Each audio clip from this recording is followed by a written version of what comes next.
من الشيطان الرجيم. بسم الله الرحمن الرحيم. ولقد أخذنا آل فرعون بالسنين ونقص من الثمرات لعلهم يذكرون. فإذا جاءتهم الحسنة قالوا لنا هذه وإن تصبهم سيئة يطيروا بموسى ومن معه ألا إنما طائرهم عند الله ولكن أكثرهم لا يعلمون. وقالوا مهما تأتنا به من آية لتسحرنا بها فما نحن لك بمؤمنين. فأرسلنا عليهم الطوفان والجراد والقمل والضفادع والدم آيات مفصلات فاستكبروا وكانوا قوما مجرمين. ولما وقع عليهم الرجز قالوا يا موسى ادع لنا ربك بما عهد عندك لئن كشفت عنا الرجز لنؤمنن لك ولنرسلن معك بني إسرائيل. فلما كشفنا عنهم الرجز إلى أجل هم بالغوه إذا هم ينكثون. فانتقمنا منهم فأغرقناهم في اليم بأنهم كذبوا بآياتنا وكانوا عنها غافلين. وأورثنا القوم الذين كانوا يستضعفون مشارق الأرض ومغاربها التي باركنا فيها وتمت كلمة ربك الحسنى على بني إسرائيل بما صبروا ودمرنا ما كان يصنع فرعون وقومه وما كانوا يعرشون. وجاوزنا ببني إسرائيل البحر فأتوا على قوم يعكفون على أصنام لهم قالوا يا موسى اجعل لنا إلها كما لهم آلهة قال إنكم قوم تجهلون. إن هؤلاء متبر ما هم فيه وباطل ما كانوا يعملون. قال أغير الله أبغيكم إلها وهو فضلكم على العالمين. وإذ أنجيناكم من آل فرعون يسومونكم سوء العذاب يقتلون أبناءكم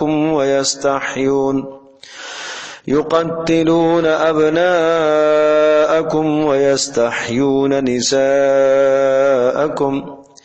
وفي ذلكم بلاء من ربكم عظيم. لا الہ الا اللہ وحدہ لا شریک لہ لہ الملک ولہ الحمد یحیی ویمیت وہو علی کل شیء قدیر. وَلَقَدْ أَخَذْنَا آلَ فِرْعَوْنَ بِالسِّنِينَ وَنَقْصٍ مِّنَ الثَّمَرَاتِ لَعَلَّهُمْ يَذَّكَّرُونَ.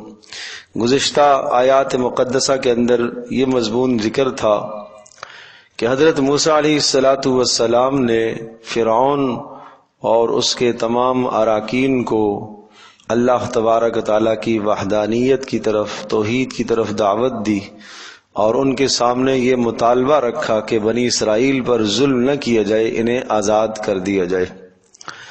تو ان دو مطالبات کے بعد فرعون نے دلائل مانگے تھے، چنانچہ موسیٰ علیہ السلام نے دلائل بھی پیش فرمائے، معجزات بھی دکھا دیے.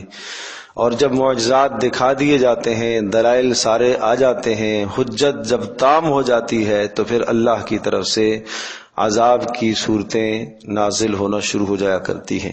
اسی طرح سے جب یہاں حجت ہر طرح کی تام ہو گئی پھر بھی انہوں نے نہ مانا، فرعون اور اس کے تمام اراکین نے موسیٰ علیہ السلام کی تکذیب کی، مقابلے پر اتر آئے، جادوگروں کے ذریعے سے مقابلہ کیا۔ اس مقابلے میں بھی اللہ تبارک تعالی نے ان کو ذلیل اور رسوا فرمایا، اور جادوگر سارے کے سارے ایمان لے آئے، اور آنن فانن ان کے ایمان کو اللہ پاک نے ترقی عطا فرمائی اور ان کے دلوں میں ایمان راسخ ہو گیا۔ اور فرعون جب ان کے پیچھے لگ پڑا اور ان کو قتل کرنے کی سوچنے لگا تو قوم کے لوگوں نے کہا کہ اصل جس کو تو فتنے کی بنیاد سمجھتا ہے وہ موسیٰ اور ان کے بھائی ہارون ہیں، ان کو تو آپ نے چھوڑ دیا اور اپنے قوم کے افراد کو تو نے مارنا شروع کر دیا۔ تو اس وقت پھر اس نے قتل کا منصوبہ بنایا تھا کہ ٹھیک ہے، موسیٰ علیہ السلام کی قوم کو ختم کرنے کے لیے، بنی اسرائیل کو ختم کرنے کے لیے قتل کا منصوبہ اس نے بنایا۔ اور جب یہ دوسرا قتل ہوا تو موسیٰ علیہ السلام کو ان کی قوم نے کہا کہ اے موسیٰ، تیرے آنے سے پہلے بھی یہی کچھ مصائب تھے اور تیرے آنے کے بعد بھی انہی حالات سے ہمیں گزرنا پڑ رہا ہے، آپ کے آنے کا کیا فائدہ؟ تو موسیٰ علیہ السلام نے اپنی قوم کو صبر اور استقامت کی دعوت دی، اس لیے کہ صبر اور استقامت یہ وہ اعمال ہیں کہ جن اعمال کی بنیاد پر اللہ تبارک تعالیٰ کی مدد اترتی ہے۔ کہ جب کوئی قوم کسی دشمن کا مقابلہ کرنے سے عاجز آ جائے، جیسا کہ بنی اسرائیل فرعونیوں کا مقابلہ کرنے سے عاجز آ گئے ہیں اور مقابلہ نہیں کر پا رہے، تو اب اس وقت تمہارے لیے یہ عمل یہ ہے کہ تم اللہ کی طرف رجوع کرو اور جو اعمال تمہیں بتائے جا رہے ہیں، جن اعمال پر اللہ کی مدد اترتی ہے، تم ان اعمال کو اختیار کرو۔ چنانچہ سورہ یونس کے اندر بھی یہ مضمون تفصیل سے ہے، وہاں پر موسیٰ علیہ السلام نے یہی حکم دیا تھا کہ وَاجْعَلُوا بُيُوتَكُمْ قِبْلَةً وَأَقِيمُوا الصَّلَاةَ، اگر تمہارے لیے باہر علی الاعلان نماز پڑھنا مشکل ہو رہا ہے تو اپنے گھروں کو عبادت گاہیں بنا لو اور اللہ کی بندگی کرو، اس پر اللہ کی مدد آئے گی۔ یہاں پر بھی یہی الفاظ تھے، استعینوا باللہ واصبروا، اللہ کی مدد مانگو اور اللہ کی مدد آئے گی اعمال کے ذریعے سے، اور واصبروا، دین پر استقامت اختیار کرو۔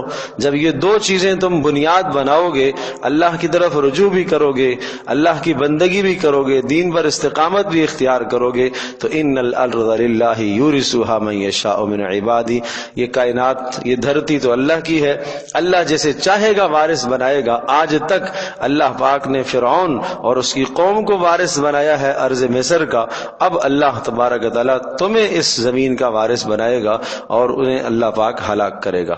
وہی بات کہنے لگے، اوذینا من قبل ومن بعد ان تأتینا ومن قبل ان تأتینا ومن بعد ما جئتنا، تیرے آنے سے پہلے بھی مصائب یہی تھے، آنے کے بعد بھی یہی مصائب ہیں۔ تو موسیٰ علیہ السلام نے پھر تسلی دی، عسیٰ ربکم ان یہلک عدوکم، اللہ پاک تمہارے دشمن کو تباہ کرے گا اور پھر اللہ پاک تمہیں اس زمین کی خلافت اور حکومت عطا کرے گا، لیکن اس کے بعد سوچنا، فینظر کیف تعملون، اللہ پاک آزمائے گا کہ تم یہاں خلافت پر آ کر برسر اقتدار ہو کر تم کیا اعمال کرتے ہو۔ تو اب فرعون کی تباہی کے اسباب پیدا ہونا شروع ہو گئے اور اس کی تباہی اور تسلسل سے عذابوں کا سلسلہ ہے۔ بڑے عذاب سے پہلے، ہلاکت سے پہلے چھوٹے چھوٹے عذاب آئے، چھوٹے چھوٹے مسلسل عذاب آتے رہے، اور جب بھی کوئی چھوٹا عذاب آتا تو اس چھوٹے عذاب کے آنے کے بعد فرعون اور اس کی تمام قوم سب کے سب موسیٰ علیہ السلام کے سامنے وہ عاجزی سے التجا اور درخواست کرتے کہ اللہ سے درخواست کر، اگر یہ عذاب ہم سے ٹل جاتا ہے تو ہم آپ کے مطالبات کو پورا کریں گے، ہم بنی اسرائیل کو آزاد کر دیں گے، ہم ظلم اور زیادتی کو چھوڑ دیں گے۔ موسیٰ علیہ السلام اللہ سے دعا مانگتے اور وہ عذاب دور ہو جاتا، اور اس عذاب کے دور ہونے کے بعد پھر دوبارہ سے انہی پرانی حرکتوں پر آ جاتے، ظلم اور زیادتیوں پر آ جاتے۔ یہ جو عذابوں کا تسلسل ہے، ایک ایک ہفتہ عذاب مسلط رہتا، ایک ہفتے سے دوسرے ہفتے تک عذاب مسلط رہتا، اور پھر جو ہے موسیٰ علیہ السلام دعا فرماتے اور پھر عذاب ہٹ جاتا۔ بعض نے کہا 3 ہفتے تک عذاب دور رہتا، اور بعض مفسرین نے فرمایا کہ 1 ماہ تک، 4 ہفتوں تک عذاب دور رہتا، اور پھر اس کے بعد دوسرا عذاب آتا۔ تو ہر عذاب کے بیچ میں 3 سے 4 ہفتوں کا فاصلہ ہوتا تھا، لیکن ہر عذاب کے بعد موسیٰ علیہ السلام یہی التجا اللہ سے کرتے رہے کہ یا اللہ ان سے یہ عذاب دور فرما، اس لیے کہ نبی بہرحال مشفق، بہرحال مہربان ہوتا ہے، اور ان کی بار بار زاری سے موسیٰ علیہ السلام اللہ سے درخواست کرتے رہے، اور موسیٰ علیہ السلام کے کہنے پر پھر عذاب ٹلتا رہا، لیکن جب نہ مانے تو پھر اللہ کی طرف سے بڑے عذاب کا فیصلہ، یعنی تباہی اور غرق ہونے کا فیصلہ ہوا۔ تو پہلا جو عذاب آیا تھا وہ پہلا عذاب یعنی چھوٹے عذابوں میں سے قحط سالی کا عذاب تھا۔ اس پر فرمایا وَلَقَدْ أَخَذْنَا، تحقیق ہم نے پکڑا، آل فرعون، آل فرعون کو، بالسنین، قحط سالی میں ہم نے پکڑا۔ سنین کہتے ہیں قحط سالی کو، قحط سالی میں مبتلا ہوئے۔ جب قحط سالی ہوتی ہے، بارشوں کا تسلسل رک جاتا ہے، تو وَنَقْصٍ مِّنَ الثَّمَرَاتِ، اور پھلوں کی کمی۔ ظاہر سی بات ہے کہ بوقت پر بارشیں نہیں ہوں گی تو زمین غلے نہیں دے گی، سبزیاں نہیں اگے گی، پھل نہیں ہوں گے۔ وَنَقْصٍ مِّنَ الثَّمَرَاتِ، اور پھلوں کی کمی کے ساتھ ہم نے ان کو پکڑا۔ لَعَلَّهُمْ يَذَّكَّرُونَ، یہ پکڑنے کی حکمت بتائی، وجہ بتائی، لعلہم، اس لیے پکڑا، لعلہم یذکرون، تاکہ وہ نصیحت حاصل کریں، یعنی اللہ کی طرف پلٹیں، گناہوں کو چھوڑ دیں اور ظلم اور زیادتی سے باز آ جائیں۔ اور یہاں یہ بات بھی ذہن نشین فرما لیجئے کہ عام طور پر قوموں کی تباہی کے فیصلے اس وقت ہوتے ہیں جب ظلم حد سے تجاوز کر جاتا ہے۔ ظلم اور زیادتی میں جب قومیں آگے بڑھ جاتی ہیں تو پھر اللہ کی طرف سے عذاب کے فیصلے ہوتے ہیں۔ لعلہم یذکرون، تاکہ وہ نصیحت حاصل کریں، تاکہ وہ ظلم کو چھوڑ دیں، زیادتی کو چھوڑ دیں، اور جن باتوں کی موسیٰ علیہ السلام نے ان کو نصیحت کی تھی ان کو قبول کریں۔ لیکن فَإِذَا جَاءَتْهُمُ الْحَسَنَةُ قَالُوا لَنَا هَٰذِهِ، اب ہوا یہ کہ یہ جو عذاب قحط سالی کا آیا یا کسی بھی قسم کی کوئی تنگی اور تکلیف آتی تو اس تنگی اور تکلیف کو منسوب کرتے موسیٰ کی طرف، اور اگر کوئی اچھائی ہوتی تو اس اچھائی کو ہمیشہ منسوب کرتے اپنی طرف۔ مثال کے طور پر بارشوں کی فراوانی، اور اگر حد سے زیادہ بھی بارش ہو جاتی تو کہتے یہ تو ہمارے حق میں بہتر ہے، اس وقت ہماری ضرورت تھی۔ چاہیے تو یہ تھا کہ اس تیز آندھی کو، بارش کو، طوفان کو اللہ پاک کی طرف سے ایک جھنجھوڑنے کی صورت سمجھتے، لیکن اس کو انہوں نے ہمیشہ جھنجھوڑنے کی صورت نہ سمجھا، ان کو اس نے عبرت کی نیت سے نہیں لیا، بلکہ یہ سمجھتے تھے کہ یہ تو ہماری ضرورت تھی۔ کوئی بات نہیں ہے، حوادثات آتے رہتے ہیں، مسائل آتے رہتے ہیں، مصائب آتے رہتے ہیں، پریشانیاں آتی رہتی ہیں، اس قسم کی باتیں کہہ کر بات کو ٹال دیتے تھے۔ تو جب بھی کوئی تنگی آتی تو اس تنگی کو منسوب کرتے موسیٰ علیہ السلام کی طرف کہ یہ موسیٰ کی وجہ سے نحوست آئی ہے، اس کی وجہ سے بارشیں نہیں ہو رہی ہیں، اس کی وجہ سے عذاب کی شکلیں پیدا ہو رہی ہیں، اور جب وسعت ہوتی تو کہتے تھے ہم اس کے حقدار ہیں، ہم اس کے مستحق ہیں۔ فَإِذَا جَاءَتْهُمُ الْحَسَنَةُ، جب ان کے پاس کوئی بہتری آتی، یعنی فراوانی آ جاتی، پیداوار میں فراوانی ہوتی، پھلوں میں فراوانی ہوتی، قالوا، تو کہتے لنا هَٰذِهِ، ہم یہ صرف ہمارے ہی لیے ہے، لنا خبر کو مقدم کیا ہے، لنا حاضی، یہ صرف ہمارا ہی حق ہے، ہم ہی اس کے حقدار ہیں۔ وَإِن تُصِبْهُمْ سَيِّئَةٌ، اور اگر ان کو کوئی پہنچتی تکلیف تو کہتے یطیروا بموسیٰ، اس کو بدفعلی لیتے موسیٰ علیہ السلام کی طرف، یعنی نحوست جانتے موسیٰ علیہ السلام، یطیروا کا ترجمہ کرے نحوست سمجھتے تھے بموسیٰ، موسیٰ کی، یہ موسیٰ کی نحوست ہے، ومن معہ، اور جو موسیٰ کے ساتھ ایمان لائے ہیں یہ ان کی نحوست ہے، اس لیے بارشیں نہیں ہو رہی ہیں، اس لیے تکالیف میں مبتلا ہے۔ عقیدہ سمجھایا کہ نحوست کا تعلق موسیٰ کے ساتھ نہیں ہے، نحوست کا تعلق تمہارے اعمال سے ہے۔ انما طائرهم عند اللہ، یہ شومی اور یہ نحوست، یہ بد نصیبی، یہ پھلوں کی قلت اور کمی، یہ اللہ کی طرف سے ہے اور تمہارے اعمال کا نتیجہ ہے، اور اس لیے ہے تاکہ تم سمجھو، تاکہ تم عبرت حاصل کرو۔ ولکن اکثرهم لا يعلمون، لیکن اکثر لوگ اس بات کو نہیں جانتے۔ کس بات کو نہیں جانتے؟ کہ ان نحوستوں کا آنا بد اعمالیوں کی وجہ سے ہوتا ہے، اس بات کو نہیں سمجھتے۔ اکثر لوگ اس بات کو نہیں سمجھتے. دوسرا معنی، اکثر لوگ اس بات کو نہیں سمجھتے کہ نیک لوگوں کی طرف اس بات کو منسوب کرنا بدتمیزی ہے، جیسے موسی علیہ السلام کی طرف منسوب کر رہے ہیں. وقالو کہتے مہما تأتنا بہ من آیت لتسحرنا بہا، جب بھی موسی علیہ السلام کوئی نشانی دکھاتے، کوئی معجزہ دکھاتے، مہما تأتنا بہ من آیت، جب بھی وہ اللہ پاک کی طرف سے لے کے آتا ہے ہمارے پاس کوئی بھی نشانی لے کے آتا ہے، یہ کیوں لاتا ہے؟ لتسحرنا بہا، یہ اس لیے لاتا ہے تاکہ اس نشانی کے ذریعے سے ہمارے اوپر سحر کرے، نظر بندی کرے ہمارے اوپر. یہ اس لیے ایسی ایسی نشانیاں لے کے آتا ہے، کبھی عصا دکھاتا ہے، کبھی ہاتھ دکھاتا ہے، کبھی جناب بارشوں کی قلت کی باتیں کہتا ہے. یہ سب کچھ اس لیے ہے لتسحرنا بہا، تاکہ یہ ہمارے اوپر جادو کرے. فما نحن لک بمؤمنین، یہ سمجھ لو کہنے لگے فما نحن لک بمؤمنین، اے موسیٰ ہم آپ کی بات نہیں سنتے، ہم آپ کی بات نہیں مانتے. فما نحن لک بمؤمنین، یہاں بات صرف ایمان لانے کی نہیں تھی. میں نے پہلے بھی عرض کیا ہے کہ موسیٰ علیہ السلام نے ان کے سامنے دو مطالبات رکھے تھے. ایک مطالبہ توحید کا مطالبہ جو ہر نبی رکھا کرتا ہے اپنی قوم کے سامنے، اور دوسرا مطالبہ کہ بنی اسرائیل کو آزاد کرو. تو یہ کیا کہنے لگے؟ فما نحن لک بمؤمنین. یہاں لام میں اور بام میں بڑا فرق ہے. یہاں یہ نہیں کہا فما نحن بک بمؤمنین، بک نہیں ہے لک ہے. تو لام اس بات پر دلالت کرتا ہے کہ ہم آپ کو تسلیم نہیں کریں گے. ایمان لانے کی بات نہیں کہہ رہے، یہ نہیں کہہ رہے کہ ہم آپ پر ایمان نہیں لائیں گے، نہیں، ہم آپ کو سر سے مانتے ہی نہیں ہیں، ہم آپ کی بات سر سے تسلیم ہی نہیں کرتے، ہم آپ کی قوم کو آپ کے ساتھ چھوڑنے کے لیے تیار ہی نہیں ہے، آپ کا کوئی مطالبہ ہمیں تسلیم نہیں ہے. ایمان لانا تو بعد کی بات ہے، آپ کا یہ ظاہری مطالبہ بھی ہمیں تسلیم نہیں ہے. یہ دو صورتیں آ چکی، سنین اور نقص ثمرات، یہ دو عذاب.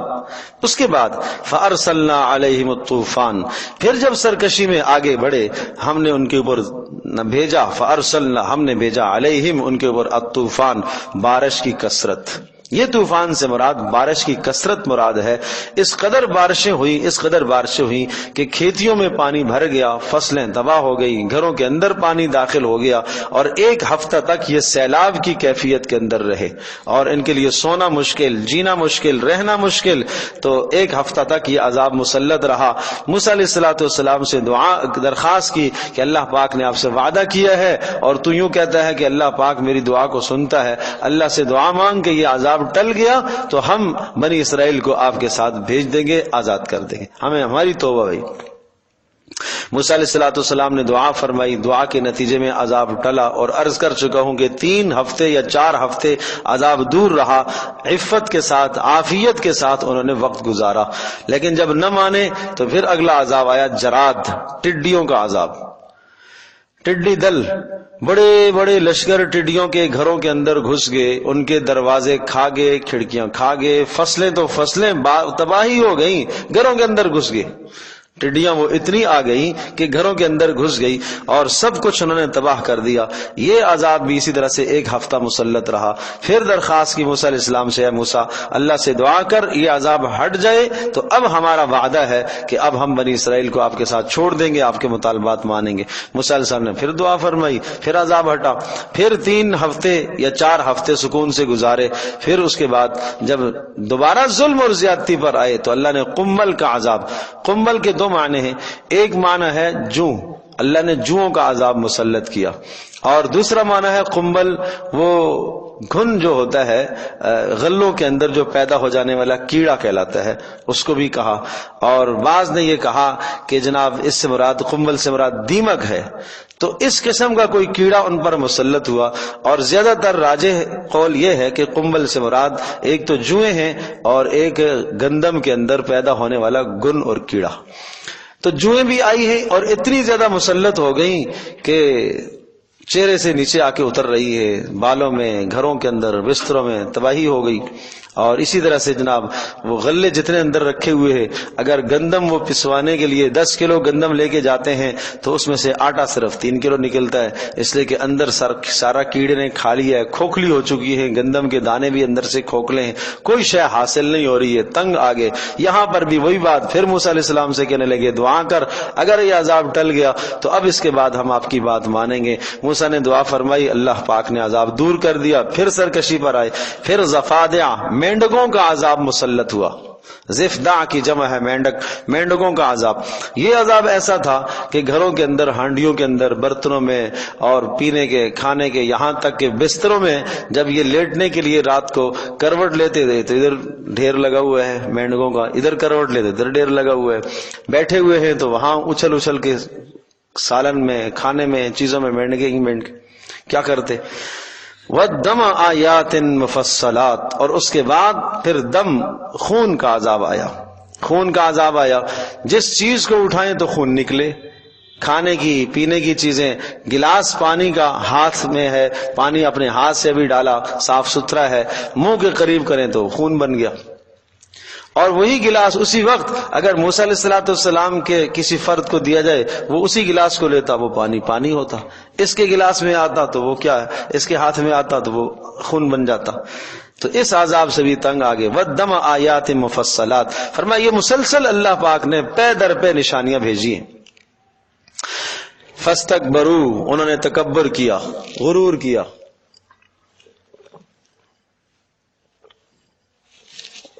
غور سے سنو، الفاظ بڑے اہم اشارے ہو رہے ہیں ان الفاظ میں۔ فَاسْتَكْبَرُوا، ہر نشانی کے بعد، ہر عذاب کے بعد چاہیے تو یہ تھا کہ کیا کرتے، اللہ کی طرف رجوع کرتے، لعلہم یذکرون ہوتا، لیکن نہ ہوا، کیا کیا، تکبر کیا، تکبر کیا، ضد اور عناد اور غرور میں آگے۔ اچھا اگلا لفظ دیکھیں، وَكَانُوا قَوْمًا مُجْرِمِينَ، اور تھے یہ جرائم پیشہ لوگ۔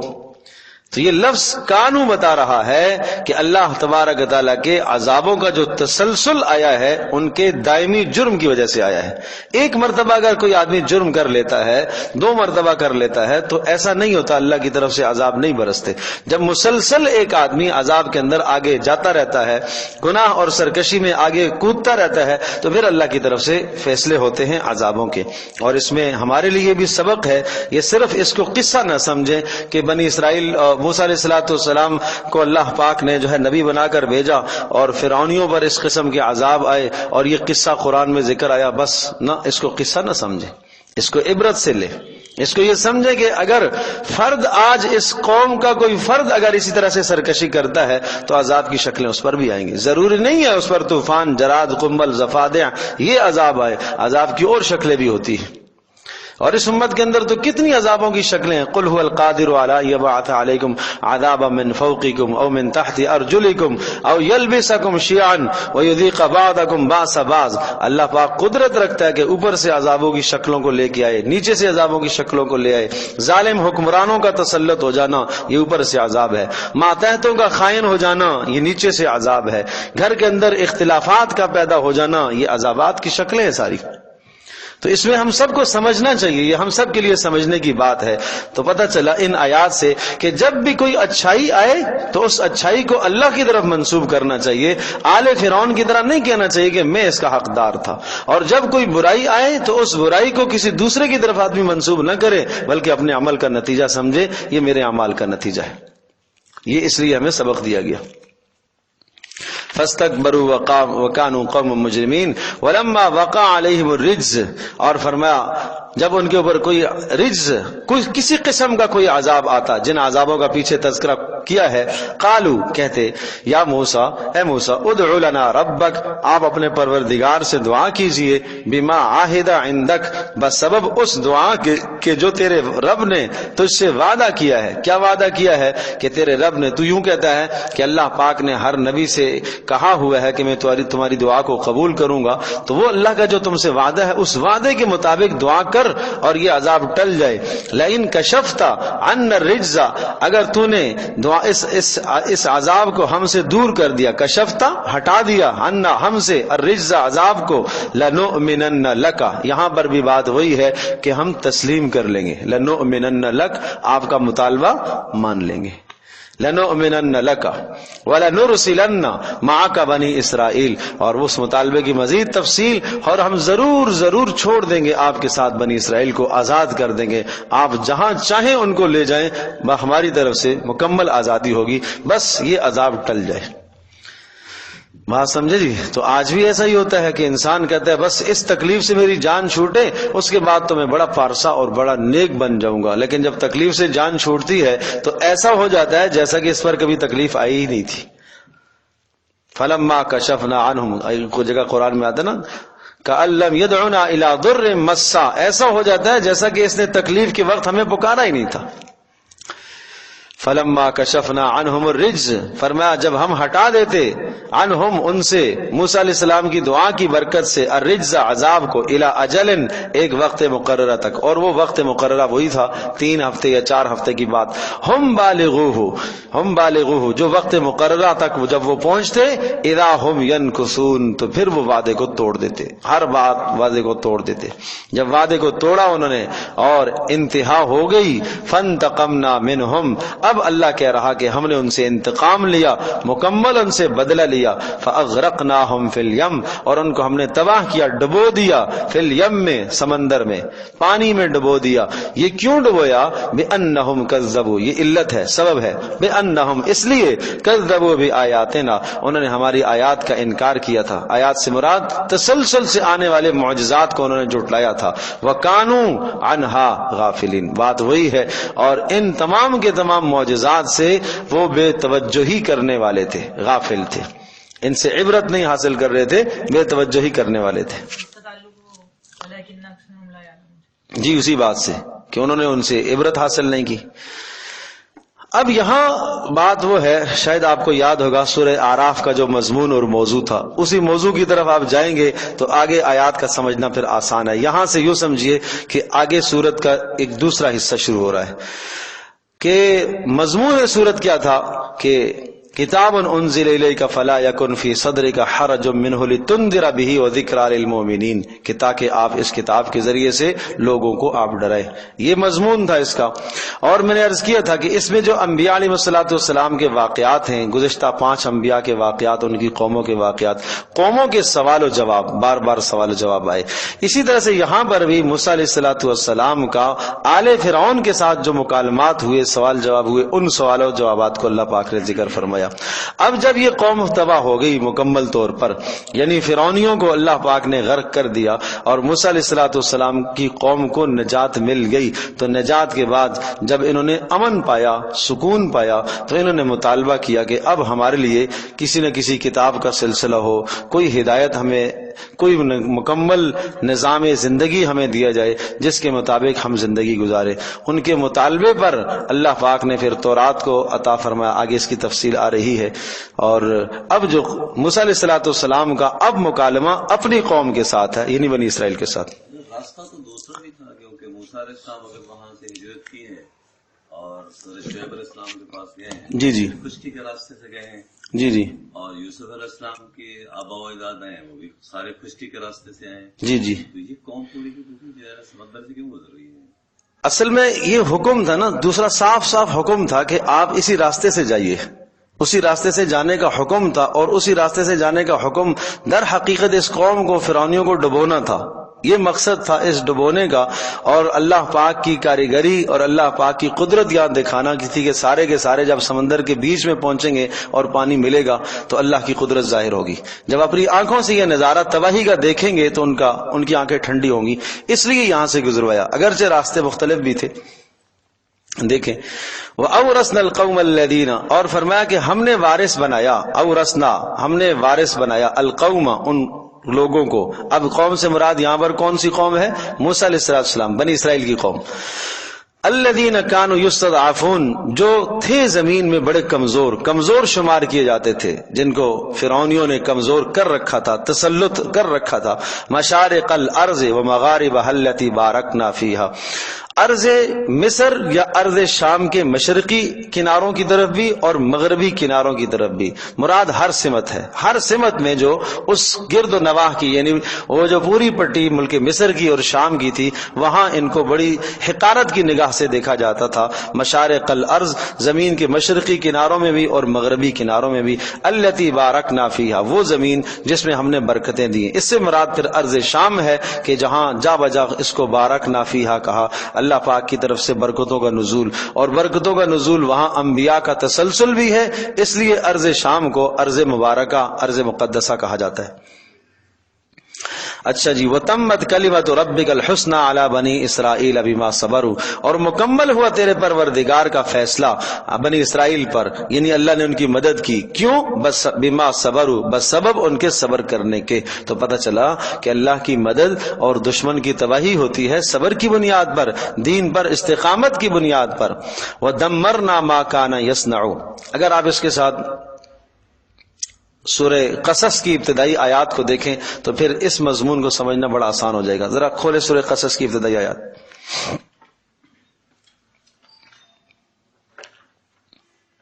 مجھے دکھاؤ ذرا، قرآن دکھاؤ.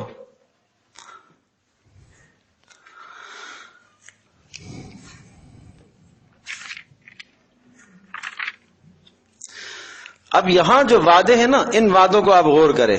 سورہ قصص کا بالکل ابتدا، نتلو علیک من نبأ موسی وفرعون بالحق لقوم یؤمنون، ہم تلاوت کرتے ہیں، سناتے ہیں آپ کو من نبأ موسی کا قصہ اور فرعون کا قصہ، بالحق لقوم یؤمنون، ایمان والوں کے لیے. کیا قصہ ہے؟ ان فرعون علا فی الارض، فرعون زمین پر میں سرکش ہو گیا. وجعل اہلها شیعا، اور اس نے زمین والوں کو گروہوں میں تقسیم کر دیا. یستضعف طائفۃ منہم، ایک گروہ کو اس نے، ایک جماعت کو اس نے بڑا کمزور کر دیا، یعنی بنی اسرائیل کو. یذبح ابناءہم، ان کے بیٹوں کو ذبح کر رہا تھا اور ان کی عورتوں کو زندہ چھوڑ رہا تھا باندیاں بنانے کے لیے. انہ کان من المفسدین، وہ حد سے تجاوز کرنے والا تھا. اب کیا ہوا؟ ونرید، ہم نے ارادہ کیا، اللہ کہہ رہا ہے ہمارا ارادہ ہوا، ان نمن، ہم احسان کریں، علی الذین استضعفوا، ان لوگوں پر جو کمزور ہو گئے تھے زمین میں، یعنی بنی اسرائیل پر ہم نے احسان کا ارادہ کیا. نمبر 2، ونجعلہم ائمۃ، ہم ان کو مقتدا، پیشوا، رہنما بنانا چاہتے تھے. نمبر 3، ونجعلہم الوارثین، ہم ان کو ارض مصر کا وارث بنانا چاہ رہے تھے. نمبر 4، ونمکن لہم فی الارض، اور ہم ان کو زمین میں خلافت دینا چاہ رہے تھے، استحکام دینا چاہ رہے تھے، صرف وراثت نہیں بلکہ استحکام. نمبر 5، ونری فرعون وہامان وجنودہما منہم ما کانوا یحذرون، اور فرعون اور حامان اور ان کے لشکروں کو ہم تباہ کرنا چاہ رہے تھے. اب یہ 5 وعدے آگے کہ اللہ کا یہ ارادہ ہوا. تو اب ان 5 وعدوں کو پورا کرنے کے لیے پھر کیا ترتیب کیا بنی؟ چونکہ دنیا ہے دار الاسباب، کہ پہلا وعدہ کیا ہے کہ ہم کمزوروں کو اوپر لانا چاہتے ہیں. نمبر 2، ہم ان کو مقتدا بنانا چاہتے ہیں. نمبر 3، ہم ان کو وارث بنانا چاہتے ہیں. نمبر 4، ہم ان کو استحکام دینا چاہتے ہیں. نمبر 5، ان کے دشمن کو تباہ کرنا چاہتے ہیں. یہ 5 ارادے کیے. اب اس کے لیے اسباب کیسے پیدا ہوئے؟ وَأَوْحَيْنَا إِلَىٰ أُمِّ مُوسَىٰ أَنْ أَرْضِعِهِ، اسباب یہاں سے، یعنی ان 5 وعدوں کی تکمیل کے لیے موسیٰ علیہ السلام کی پیدائش ہوئی. موسیٰ علیہ السلام کی پیدائش ہوئی، پھر وہ فرعون کے محل میں ان کی پرورش ہوتی ہے. پھر یہ 40 سال کا زمانہ اسی طرح سے گزر گیا. 30 سال میں چلے گئے تھے مدین، پھر مدین سے واپس آئے 10 سال وہاں رہ کر، تو 40 سال میں پھر نبوت ملی. پھر 40 سال سمجھاتے فرعونیوں کے ساتھ 40 سال لگ گئے موسیٰ علیہ السلام کے. تو گیا کہ 40 سال تو نبوت سے پہلے کے، 40 سال یہاں فرعونیوں کے ساتھ. یہ ایک دم نہیں کہ پہلے دن سے ہی جادوگروں سے مقابلہ ہو گیا اور یہ مسائل ہوئے، ایک عرصہ لگ گیا. اور جب 80 سال ہو گئے اس کام کو، موسیٰ علیہ السلام کی عمر 80 سال کو پہنچی، تو اس وقت پھر فرعون کی تباہی ہوئی. جب فرعون کی تباہی ہوئی تو پھر اس کی تباہی کے نتیجے میں جب دشمن تباہ ہوا تو کمزوروں کو قوت مل گئی. یعنی بنی اسرائیل خود اوپر آ گئے، اور اسی طرح سے جناب ان کو استحکام بھی اللہ نے عطا فرمایا، اور اسی طرح سے ان کو پھر مقتدا بھی بنایا۔ تو عرض کر رہا ہوں کہ ایک طویل وقت لگا اس عمل کے لیے۔ تو اب آپ یہاں آیات میں دیکھیں کہ وَتَمَّتْ كَلِمَةُ رَبِّكَ الْحُسْنَى، اور تیرے پروردگار کا وہ فیصلہ پورا ہوا، جس فیصلے کے اندر 5 باتیں میں عرض کر چکا ہوں۔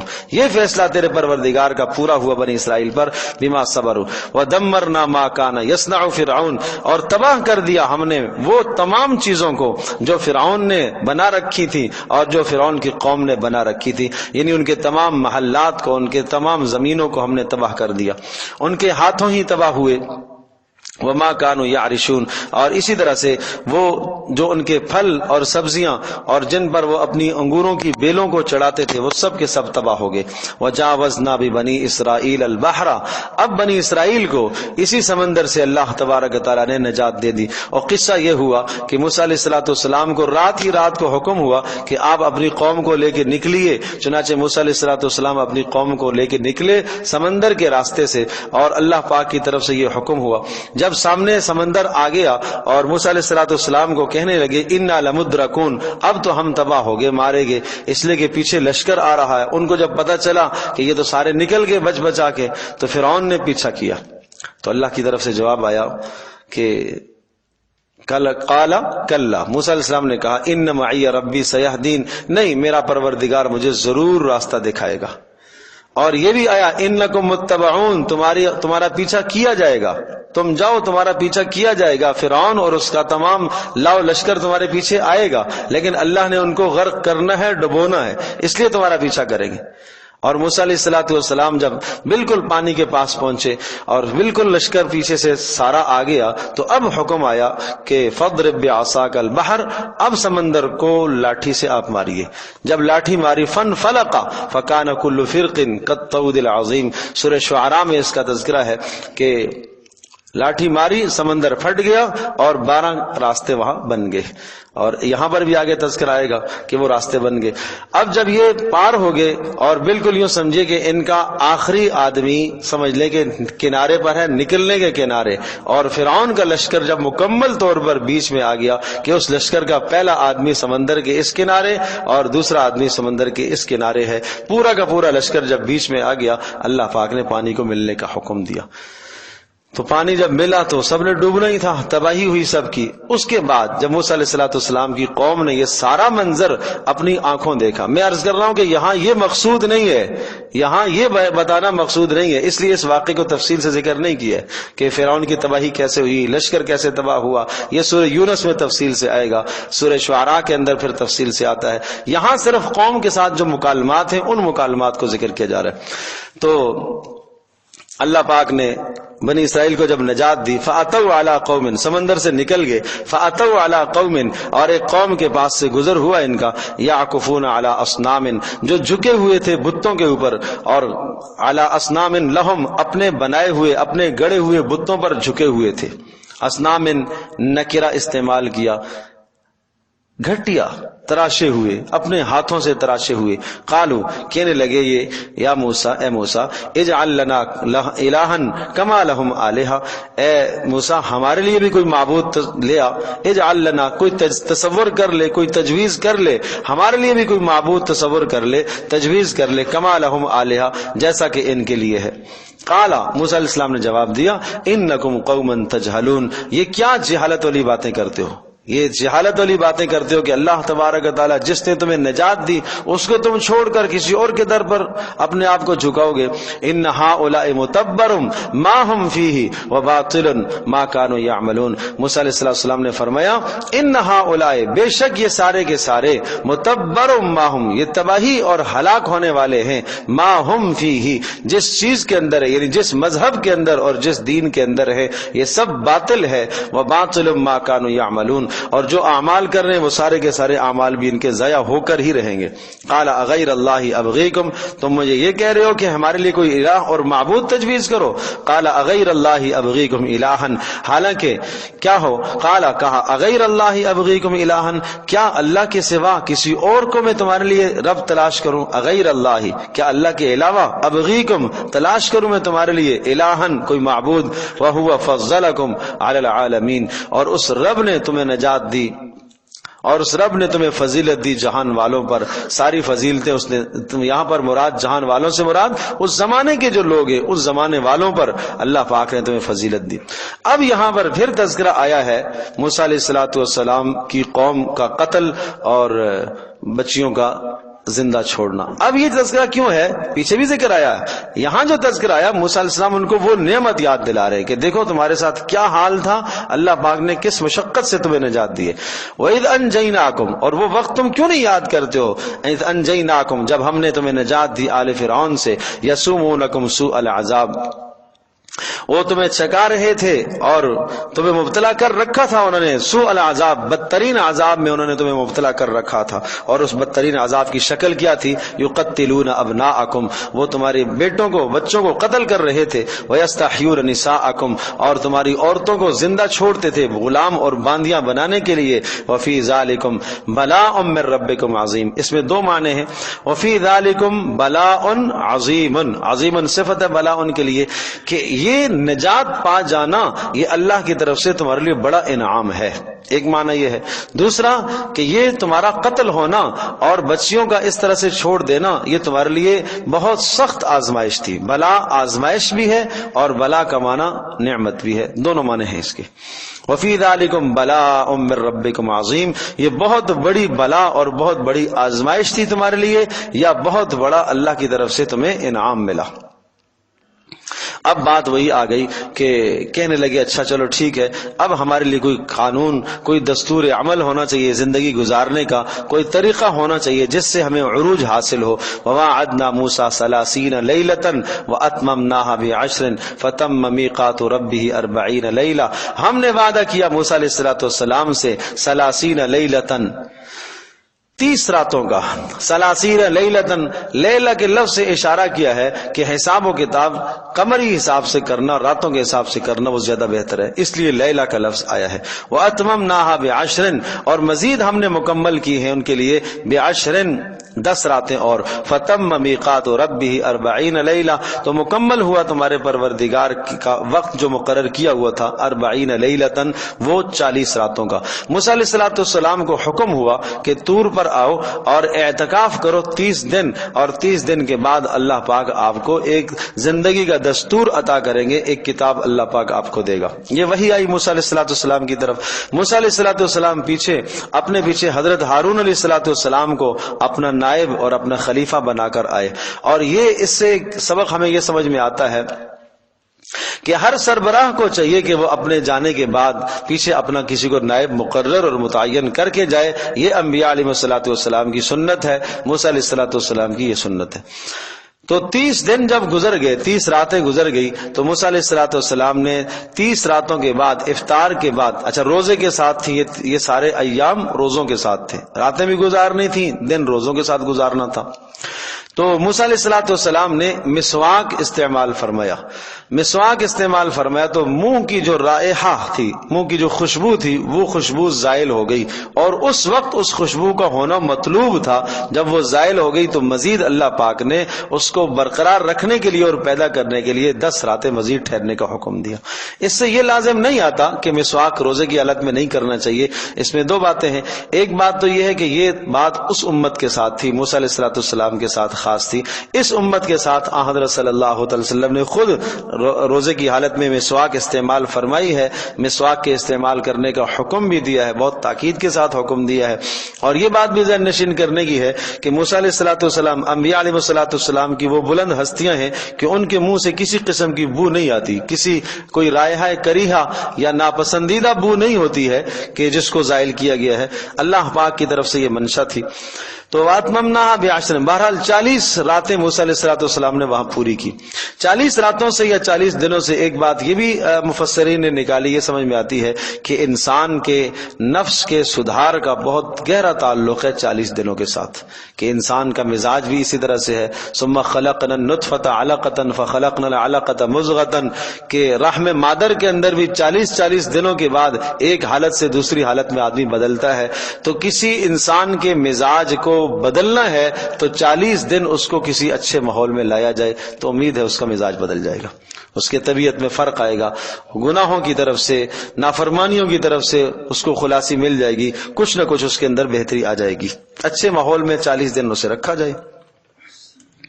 وقال موسیٰ علیہ السلام نے کہا اپنے بھائی ہارون سے، اخلفنی فی قومی، میرے نائب بن جاؤ فی قومی، میری قوم میں، واصلح، اور خیال کرتے رہنا، اصلاح کی بات کہتے رہنا۔ معنی یہ تھا کہ نبی تو ویسے بھی اصلاح کی بات کرتا ہی ہے، مطلب مزید کرتے رہنا۔ ولا تتبع سبیل المفسدین، اور اتباع نہ کرنا حد سے تجاوز کرنے والوں کی، ان میں سے کسی کی بات کی پرواہ نہ کرنا۔ جی جی تعالیٰ کی مرضی ہی 40 رات کی تھی، جی جی 30 راتیں زکات کی اور 10 راتیں ذی الحجہ کی، اور اللہ پاک 10 ذی الحجہ تک لے جانا چاہتے تھے۔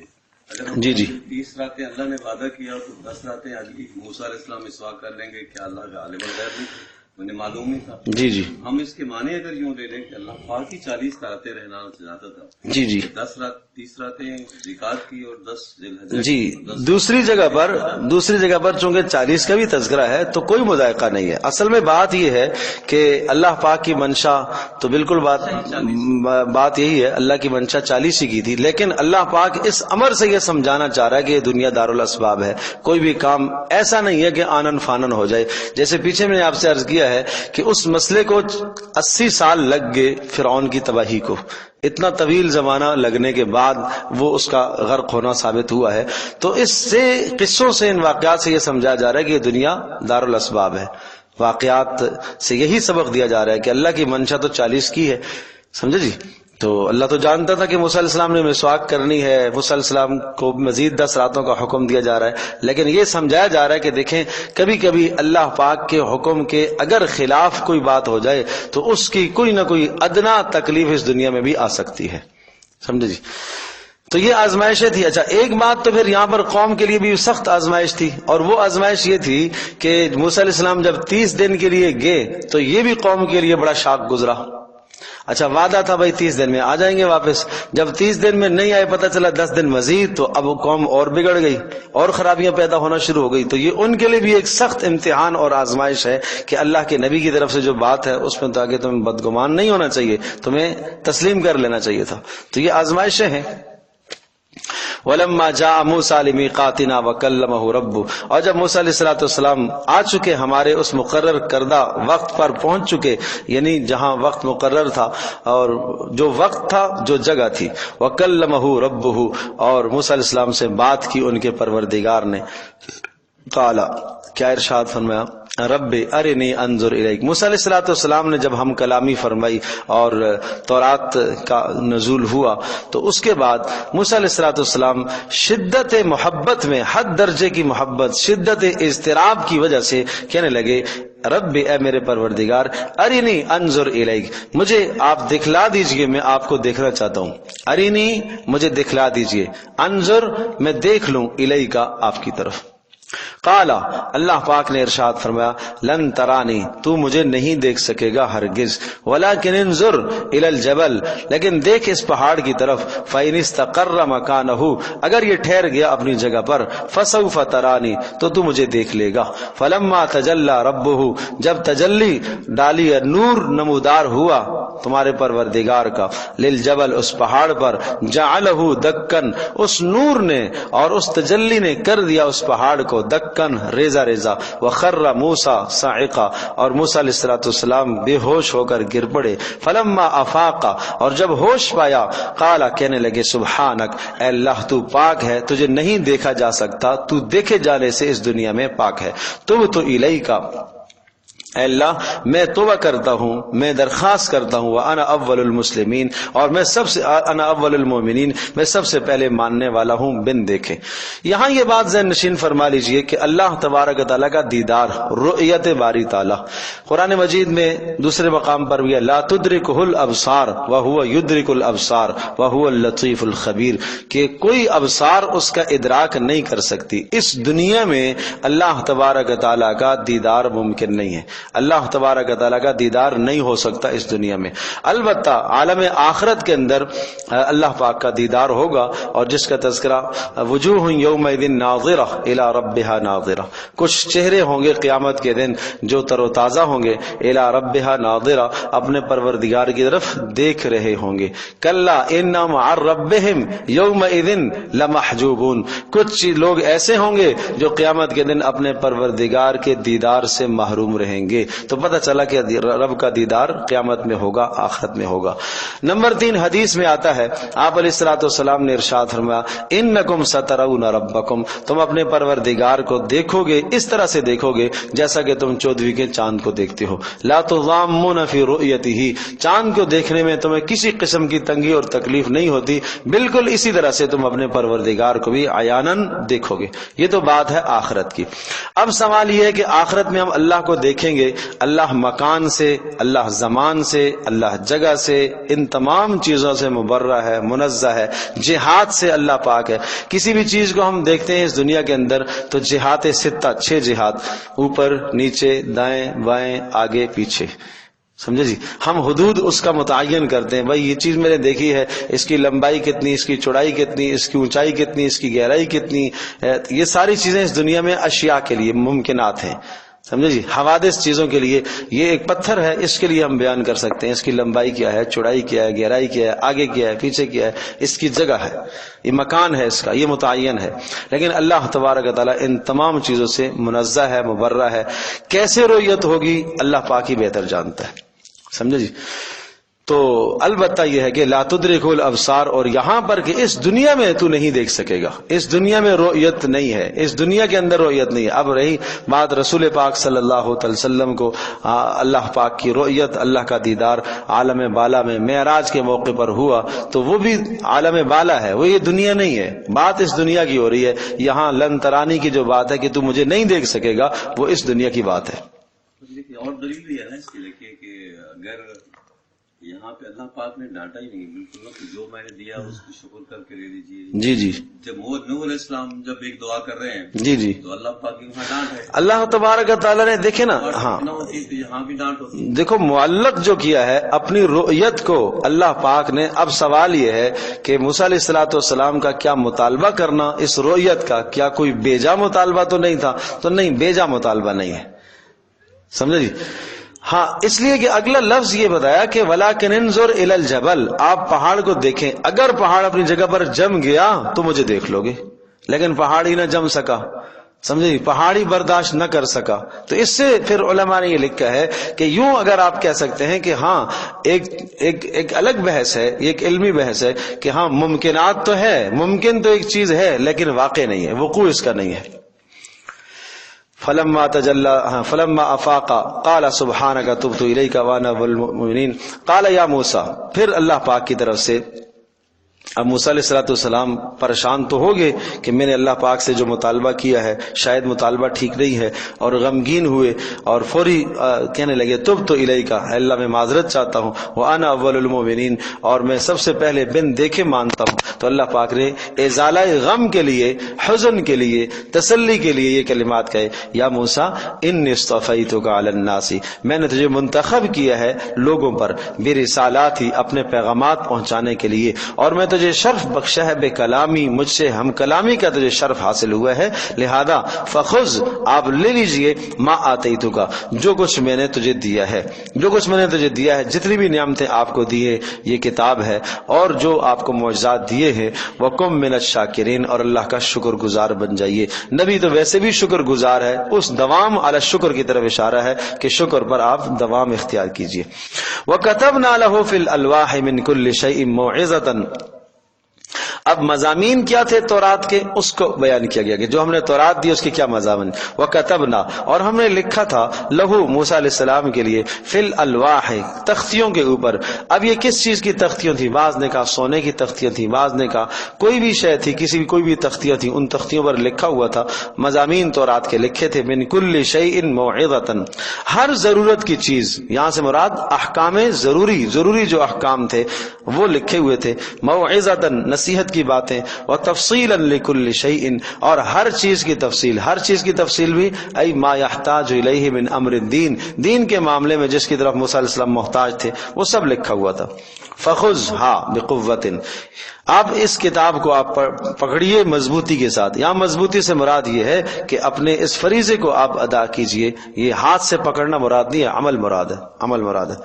اور وامر قومک، اور اپنی قوم کو بھی آپ اسی کا حکم دیجئے، یا خذو، تاکہ حاصل کریں، لیں اس کو، بے احسن، یا بہت احسن طریقے سے اس کو لیں، سوریکم دار الفاسقین، ان قریب میں دکھاؤں گا آپ کو فاسقین کا گھر۔ اب یہاں سے مراد سوریکم دار الفاسقین سے مراد ایک تو یہ کہ وہ جہاں ان کو جانا تھا، سمجھے، فلسطین کی بستی، وہاں قوم عمالقہ آباد تھی، تو آپ کو وہ گھر میں انقریب دکھاؤں گا، مطلب یہ کہ آپ کو فتح دوں گا، وہ علاقہ فتح ہو جائے گا اور آپ کے اقتدار میں آئے گا۔ ایک حدیث ہے جس کے اندر یہ چاروں کتابیں جو ہے وہ رمضان شریف میں جی جی جی جی، اور یہاں ہم دیکھ رہے ہیں کہ یہ تورات جو ہے، اگر تورات مان لیں اس کو، تختیاں نہ مانے، جی جی تو یہ 10 ذی الحجہ کو آ رہی ہے۔ جی جی، تو تفریق ہوگی کہ رمضان میں ساری چاروں کتابیں نازل ہوئی اور یہاں 10 ذی الحجہ کی تاریخ آ رہی ہے۔ اصل میں یہاں تصریح تو نہیں ہے نا، آپ اس تصریح کی طرف ہم نہ جائیں، جب تصریح کہتے نہیں ہے کہ تورات نہیں ہے، یہ تورات کے علاوہ تختیاں ہیں۔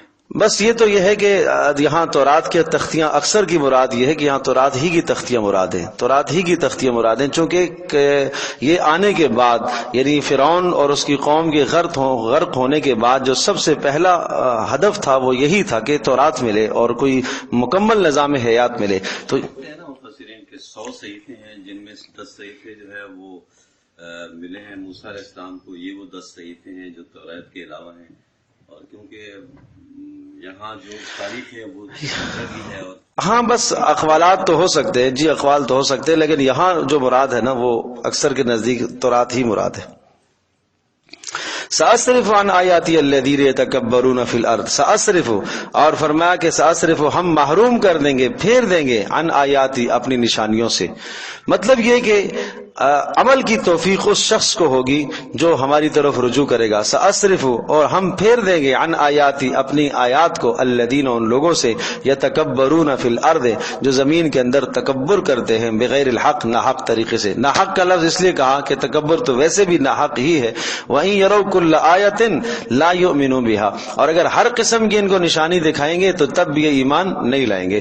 وَإِن يَرَوْا سَبِيلَ الرُّشْدِ لَا يَتَّخِذُوهُ سَبِيلًا، اور اگر آپ ان کو دکھائیں گے، وَإِن يَرَوْا، اور اگر یہ دیکھیں، سبیل الرشد، ہدایت کے کسی راستے کو، تو لا يتخذه سبیلا، یہ اس کو ہدایت کا راستہ نہیں بنائیں گے۔ یہ کب؟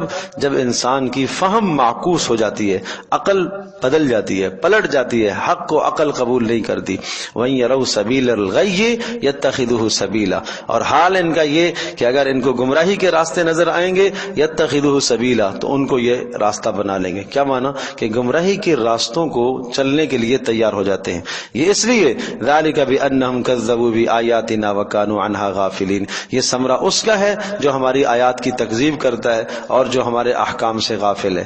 تو غافلوں کا اور تکذیب کرنے والوں کا انجام بد پھر یہی ہوتا ہے کہ ان کے سامنے حق قبول کرنے کے راستے بند کر دیے جاتے ہیں۔ والذین کذبوا بآیاتنا ولقاء الآخرۃ حبطت اعمالهم، اور وہ لوگ کذبوا بآیاتنا، جو ہماری آیات کو جھٹلاتے ہیں، ولقاء الآخرہ، اور آخرت کی ملاقات کو بھی جھٹلاتے ہیں، حبطت اعمالهم، ان کے اعمال کیا ہو جائیں گے؟ برباد، ضائع ہو جائیں گے۔ هل یجزون الا ما كانوا يعملون، نہیں بدلہ دیا جائے گا ان کو مگر ان کے اعمال کا۔ اس کے بعد واتخذ قوم موسیٰ من بعدہ من حلیہم عجلا جسدا لہ خوار، اب تذکرہ ہے موسیٰ علیہ الصلوۃ والسلام جب طور پر تشریف لے گئے اور پیچھے قوم کی جو تباہی اور ان کے دین کی ابتری ہوئی ہے اس کا تذکرہ، کہ قوم کی گوسالہ پرستی، بچڑے کی پوجا، اور حضرت ہارون علیہ الصلوۃ والسلام کا بھرپور سمجھانا اور اس سمجھانے کے نتیجے میں بغاوت کا اتر آنا، اور پھر موسیٰ علیہ الصلوۃ والسلام کی ناراضگی کا اظہار۔ یہ تین باتیں یہاں۔ واتخذ قوم موسیٰ من بعدہ، اور بنا لیا موسیٰ علیہ السلام کی قوم نے من بعدہ، موسیٰ علیہ السلام کے طور پر جانے کے بعد کیا بنا لیا؟ من حلیہم، اپنے زیورات سے. یہ زیورات ان کے پاس رہ گئے تھے جو انہوں نے عاریتن، بعض نے کہا ان کے اپنے تھے، یا بعض نے کہا زیادہ راجح قول یہ ہے کہ فرعون کی قوم سے انہوں نے عاریتن ایک مرتبہ لیے اور وہ ان کے پاس رہ گئے اور وہ تباہ ہو گئے.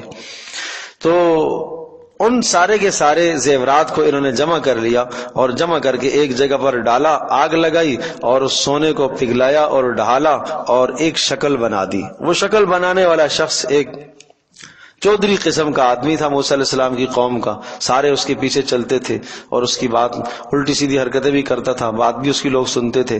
تو سامری اسے کہا جاتا تھا. تو اس نے ایک بچڑے کی شکل بنائی، عجلن جسدن لہو خوار. قرآن کہتا ہے کہ انہوں نے ایک عجل بنا دیا، ایک بچڑے کی شکل بنائی اور لہو خوار، جس کی آواز بھی تھی. اب یہاں مفسرین کے دو قول ہیں کہ کیا وہ واقعتاً حقیقت میں آواز تھی؟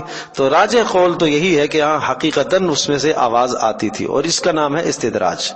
کہ اگر ایسا کام جو عام آدمی نہ کر سکتا ہو کسی نبی سے سرزد ہوتا ہے تو اس کو معجزہ کہا جاتا ہے، اور اگر ایسا کام جو عام آدمی نہ کر سکتا ہو کسی غیر نبی سے سرزد ہوتا ہے اور وہ متبع شریعت ہوتا ہے تو اسے کرامت کہا جاتا ہے. اور ایسا کام جو عام آدمی سرزد نہ کر سکتا ہو کسی غیر نبی سے جو متبع شریعت نہ ہو، دین کے اندر باغی ہو، نافرمان ہو، اس کے ہاتھ میں کوئی ایسی چیز ظاہر ہو جائے تو اس کو استدراج کہا جاتا ہے. اور اسی قسم کی ایسی بات کہ جو کسی نبی پر ظاہر ہو لیکن نبوت سے پہلے ظاہر ہو تو اس کو ارہاس کہا جاتا ہے. جیسا کہ رسول پاک صلی اللہ علیہ وسلم کی نبوت سے پہلے بہت ساری چیزیں اس قسم کی آپ علیہ السلام فرمایا کرتے تھے. میں یہاں سے گزرا، اس پتھر نے مجھے سلام کیا تھا، اس درخت نے مجھے سلام کیا تھا. تو ان چیزوں کو ارہاس کہا جاتا ہے. سمجھے جی؟ تو ایسا امر جو عام آدمی سے ظاہر نہ ہو سکے، اگر نبی سے نبوت سے پہلے ظاہر ہوتا ہے اس کو ارہاس، اور نبوت کے بعد تو اس کو معجزہ کہتے ہیں. اور غیر نبی متبع شریعت سے ظاہر ہو تو اس کو کرامت کہتے ہیں. اور غیر نبی لیکن متبع شریعت وہ نہ ہو، شریعت کا پابند نہ ہو، احکام کا پابند نہ ہو، اس سے ظاہر ہو تو اس کو استدراج کہتے ہیں. استدراج کا معنی ہے اللہ کی طرف سے ڈھیل ہے، مہلت ہے تمہیں، یہ ایک چیز اللہ نے تمہارے ہاتھ میں دکھا دی ہے، یہ استدراج ہے. اور اس کے پھر مقاصد کئی ہوتے ہیں. استدراج کا مقصد یہ بھی ہوتا ہے کہ دوسروں کے لیے آزمائش ہے کہ دیکھتے ہیں یہ کیا کرتے ہیں. اور یہ حقیقت یہی تھی کہ یہ آزمائش تھی کہ دیکھتے ہیں کہ یہ اس کو رب مانتے ہیں یا نہیں مانتے. اللہ پاک نے اتنے احسانات کیے ہیں، اللہ کو رب ماننا چاہیے یا اللہ کو چھوڑ کر کسی اور کو رب بنانا چاہیے؟ ظاہر ہے جس قوم کو اللہ پاک نے اتنی نعمتوں سے نوازا ہے، اتنے اللہ پاک نے عزتوں سے نوازا ہے، اس پر پھر حالات بھی بڑے سخت آئے. تو یہ قصہ ہوا عجلن جسد لہو خوار. قوم نے، اب چونکہ یہاں پر بات عرض کر رہا ہوں کہ یہاں پر اس قصے کو تفصیلی یہاں ذکر نہیں کیا ہے، وہ قصہ سورہ طٰہٰ کے اندر تفصیلی ذکر آئے گا کہ اس سامری نے اس کو بچڑا گڑ لیا اور گڑنے کے بعد اس میں اس نے پھونکا، اور یہ ساری تفصیل یہ سورہ طٰہٰ کے اندر آئے گی. الم یروا انہ لا یکلمہم، معبود نہ ہونے کی ایک کھلی دلیل وہ یہ ہے، الم یروا، کیا یہ نہیں جانتے، انہ لا یکلمہم، کہ یہ بچڑا جس کو انہوں نے بنا لیا، جس سے آواز آ رہی ہے، اور وہ آواز ایسے پیدا ہو گئی تھی کہ وہ مٹی اٹھا لی تھی اس نے، اس سامری نے. جب اللہ پاک نے جبریل کو بھیجا اور فرعون کے لشکر کے آگے آگے جبریل کا گھوڑا ہوا تو تب وہ پانی کے اندر سارا لشکر داخل ہوا، اور وہ گھوڑا جہاں پیر رکھتا تھا وہاں جگہ سبز ہو جاتی، سبزہ اگاتا. وہ مٹی اٹھا لی اس نے اور وہ مٹی اس میں ڈالی، اس کے اندر کوئی حیات کا عنصر تھا تو یہ آواز پیدا ہونے لگی. الم یروا انہ لا یکلمہم، کیا یہ نہیں جانتے تھے کہ وہ بات بھی نہیں کرتا، ولا یہدیہم سبیلا، نہ ان کو کوئی راستہ دکھا سکتا ہے. تو رب تو وہ ہوتا ہے جو راستہ دکھاتا ہے، رب تو وہ ہے جس نے موسیٰ علیہ السلام سے پیچھے بات کی ہے، ہم کلام ہوا ہے. اتخذوہ وکانوا ظالمین، اور انہوں نے اس کو معبود بنا لیا اور وہ تھے شرک کرنے والے. ظالم سے مراد یہاں پر شرک ہے. ولما سقط فی ایدیہم ورأوا انہم قد ضلوا، تھوڑی دیر کے بعد، کچھ وقت کے بعد، کچھ دنوں کے بعد خود اپنے اس کیے کا احساس ہونے لگا کہ ہم نے کیا کیا. ولما سقط ایدیہم، اب اس میں دو احتمال ہیں، موسیٰ علیہ السلام کی اور ہارون علیہ السلام کی تبلیغ کے بعد، واعظ اور نصیحت کے بعد ان کو احساس ہو گیا کہ ہم غلطی پر ہیں. سمجھے جی. اور یہ ہے کہ اللہ نے بات دل میں ڈال دی. وَأَمَّا سُقِطَ فِي أَيْدِيهِمْ، اور فرمایا جب وہ بچڑا خود ان کی نظروں سے گر گیا، سقطا گر گیا، فی ایدیہم ان کی نظروں سے، ہاتھوں سے گر گیا. ہاتھوں سے گرنے سے یہاں پر مراد کیا ہے کہ وقات گر گئی، حقارت پیدا ہو گئی. وَرَأَوْا، اور انہوں نے جان لیا، أَنَّهُمْ قَدْ ضَلُّوا، کہ یہ گمراہ ہو چکے ہیں.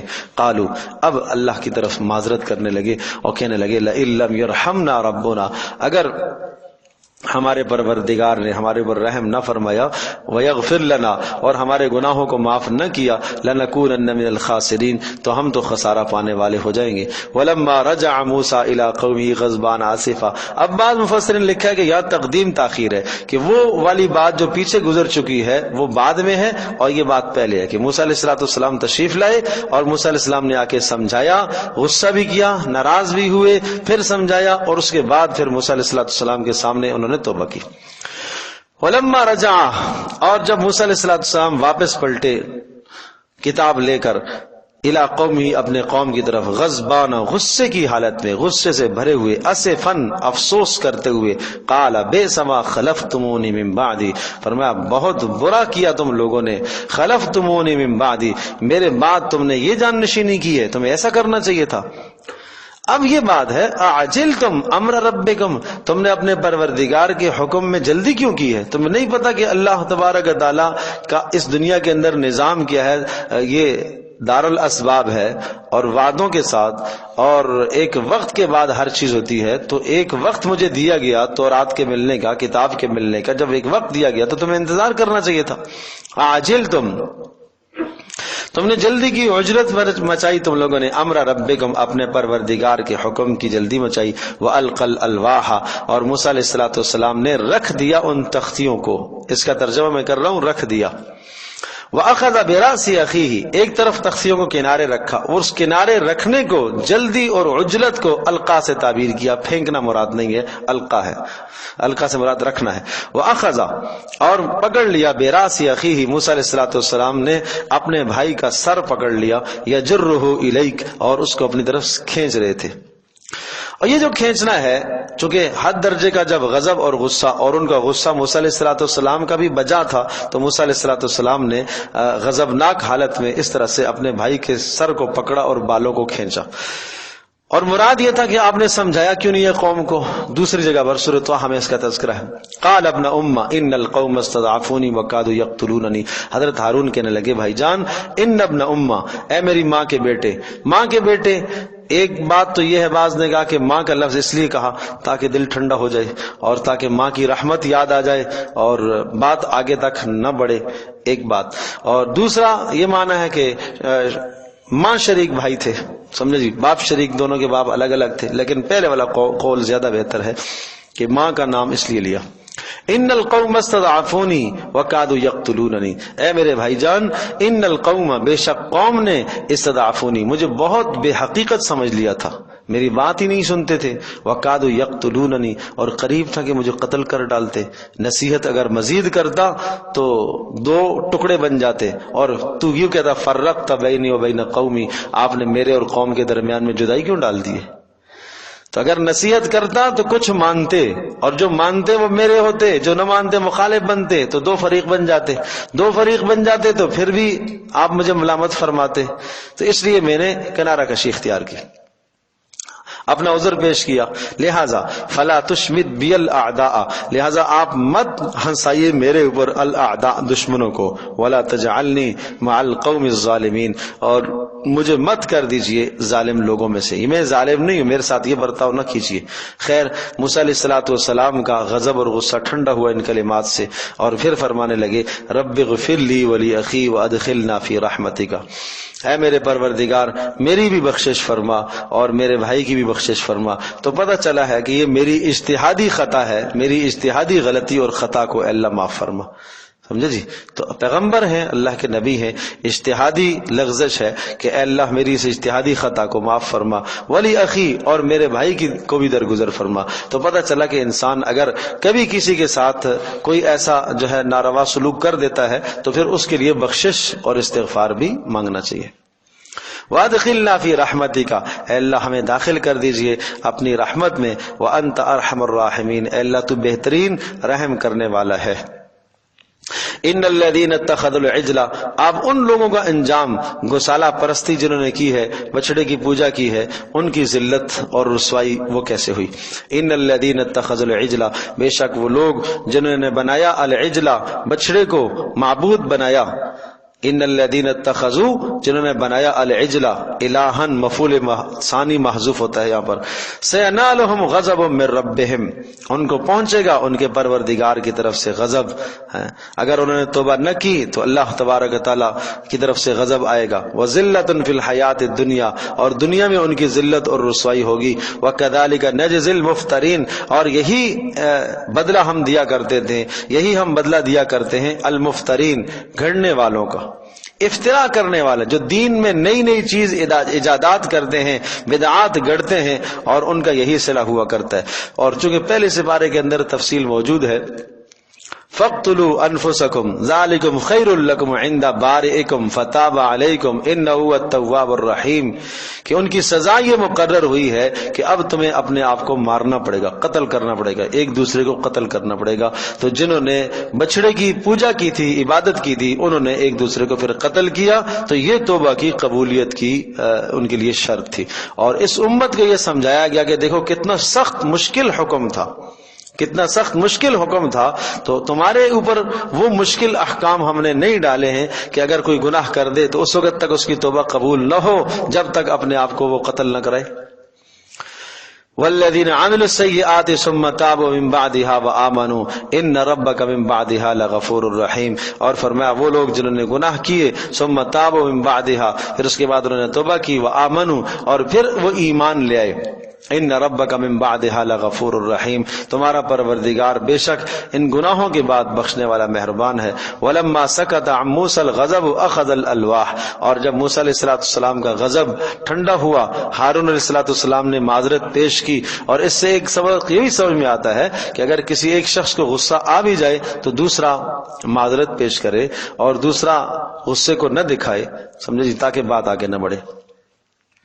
اخذ الالواح، موسیٰ علیہ السلام نے ان تختیوں کو لیا، وفی نسختها ہدن ورحمۃ، اور اس میں جو مضامین لکھے ہوئے تھے، مکتوب لکھے ہوئے تھے، مکتوب تھے، وفی نسختها، اور لکھے ہوئے جو مضامین تھے اس میں ہدایت تھی اور رحمت تھی، للذین، ان لوگوں کے لیے، لربہم یرہبون، جو اپنے پروردگار سے ڈر رکھتے ہیں۔ اب یہاں یہ بات ہے کہ اپنے پروردگار سے ڈر رکھتے ہیں، حالانکہ ہدایت تو سب لوگوں کے لیے ہے، تو ہاں مطلب یہ ہوا کہ ہدایت سے استفادہ وہ لوگ کرتے ہیں جو اپنے پروردگار کا ڈر رکھتے ہیں۔ جیسے قرآن ھدی للمتقین بھی ہے اور ھدی للناس بھی ہے، سب کے لیے ہدایت ہے، لیکن اس سے ہدایت حاصل کون کرتے ہیں؟ جو متقی ہے۔ واختار موسیٰ قومہ 70 رجلا لمیقاتنا فلما اخذتهم الرجفة قال رب لو شئت اهلكتهم من قبل وَإِيَّاهِ أَتُهْلِكُنَا بِمَا فَعَلَ السُّفَهَاءُ مِنَّا، یہ ایک اور امتحان آ گیا۔ اب موسیٰ علیہ السلام نے جب کتاب پڑھ کر سنائی، احکام اللہ کے سنائے، دستور زندگی ایک سمجھا دیا، بتا دیا، دستور العمل سارا سمجھایا، تو قوم کے لوگوں نے یہ کہا کہ ہمیں کیا معلوم کہ یہ آپ اللہ کی طرف سے لے کر آئے ہیں، کیا پتا آپ اپنی طرف سے 40 دن وہاں رہے، کچھ چیز بنا کے لے آئے، مضمون بنا کے لے آئے۔ اسی قسم کے سوالات رسول اکرم صلی اللہ تعالی وسلم سے بھی مشرکوں نے کیے تھے کہ آپ کے پاس تو ایک اجمی لڑکا آتا ہے اور کیا پتا اس اجمی نے آپ کو کچھ پڑھایا ہو، اس نے کچھ آپ کو کہلوایا ہو۔ تو اس پر اللہ نے فرمایا اعجمی، کہ کیا ہو سکتا ہے کہ ایک اجمی، اور یہ لسان عربی ایک فصیح بلیغ کلام ہے قرآن مجید، اور اس کو اجمی آگے سکھائے گا، سمجھے جی۔ تو اسی قسم کی، اچھا اس مضمون کو بھی اسی لیے ذکر کیا، رسول اکرم صلی اللہ علیہ وسلم کو تسلی بھی دی جا رہی ہے کہ اس قسم کی بات تو موسیٰ علیہ السلام کی قوم بھی ان سے کر چکی ہے، لہذا آپ غمگین نہ ہو۔ تو موسیٰ علیہ السلام کو جب انہوں نے یہ کہا کہ ہمیں کیا معلوم کہ آپ اللہ کی طرف سے یہ کلام لے کے آئے ہیں، تو موسیٰ علیہ السلام نے اللہ پاک سے درخواست کی، اور اس درخواست پر پھر قوم کے 70 افراد کو، سرداروں کو لے کر پھر وہاں پہاڑ پر پہنچے کہ ہم خود اللہ پاک کا کلام سننا چاہتے ہیں۔ تو پھر وہ تذکرہ ہے، واختار موسیٰ، موسیٰ علیہ السلام نے اختیار کیا، پسند فرمایا، قومہ، من قومہ، من یا محذوف ہے، اپنی قوم سے، 70 رجلا، 70 افراد کو، لمیقاتنا، ہمارے مقررہ وقت کے لیے. فلما اخذتهم الرجفہ، جب وہاں پہنچے تو انہوں نے جب آواز سنی تو کہنے لگے کہ اس وقت تک ہم نہیں مانیں گے جب تک ہم اللہ پاک کو براہ راست دیکھ نہ لیں. دیکھنے کا مطالبہ کیا انہوں نے.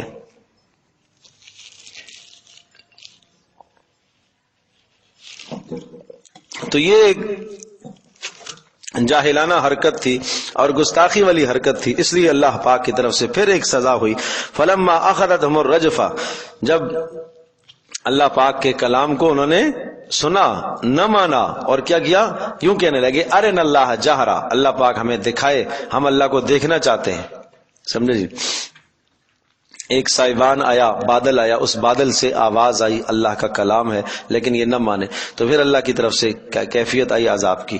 فلما اخذتهم الرجفۃ، اور جب رجفہ ایک کڑک نے ان کو پکڑا. صاعقہ بھی آیا ہے، رجفہ بھی آیا ہے.